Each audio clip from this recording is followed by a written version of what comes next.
জয় হিন্দ নমস্কাৰ সকলোকে স্বাগতম জনালোঁ সীমান্ত টিপছ এণ্ড ভ্লগলৈ। তো আজি কথা পাতিম যে আছাম কামাণ্ডো আৰু কেতিয়া আহিব। মই আগতে ভিডিঅ' বনাইছিলোঁৱে যে কামাণ্ডো আৰু কেতিয়া আহিব বা ABUB কেতিয়া আহিব।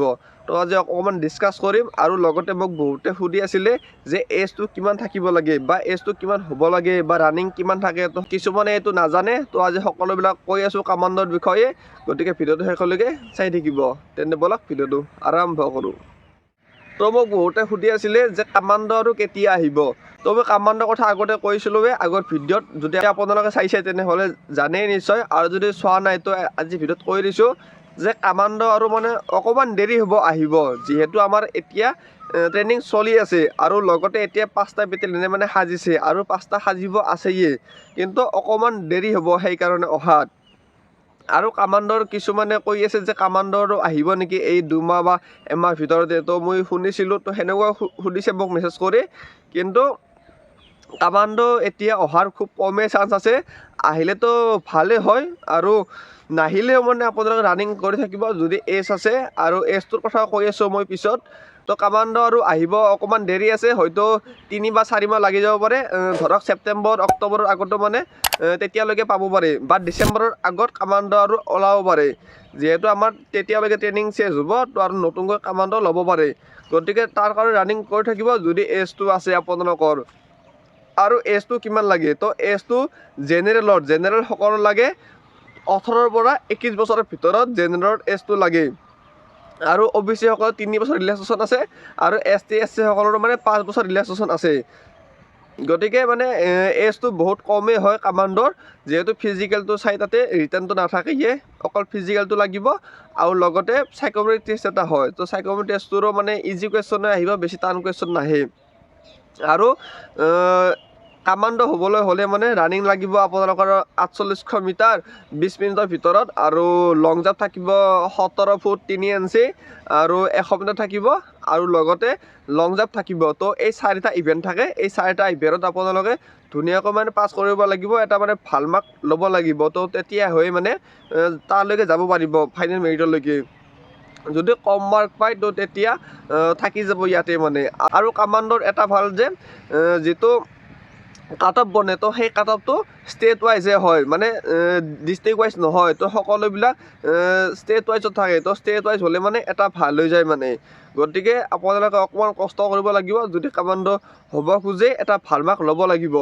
আৰু মোক বহুতে মেছেজ কৰি থাকে যে কামাণ্ডো হ'বলৈ মন, তো কামাণ্ডো মানে ব্লেক ড্ৰেছটো ভাল লাগে। তো তাৰ কাৰণে বহুত প্ৰেক্টিচ কৰিব লাগিব, আৰু বহুত ৰানিং কৰিব লাগিব, বহুত ধৈৰ্য লাগিব।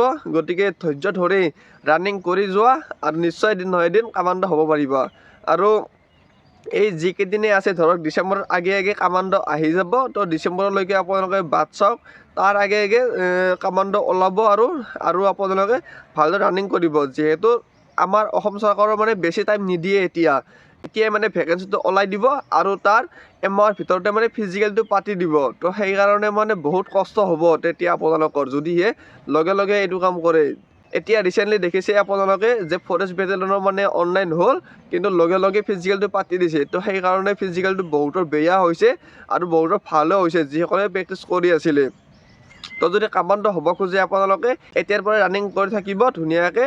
আৰু মই ক'লোৱে যে ডিচেম্বৰৰ আগে আগে কামাণ্ডো ধুনীয়াকৈ ওলাব, আৰু ABUBও ওলাই আহিব। তেতিয়ালৈকে মানে ট্ৰেইনিং সকলোবিলাক চেঞ্জ হ'ব, ABUBৰো চেঞ্জ হ'ব, কামাণ্ডোখিনিও চেঞ্জ হ'ব। গতিকে এইকেইদিন ৰানিং কৰি থাকিব, আৰু বেছিদিন নাই, আপোনালোকে ধৈৰ্য ধৰি থাকিব এইকেইদিন।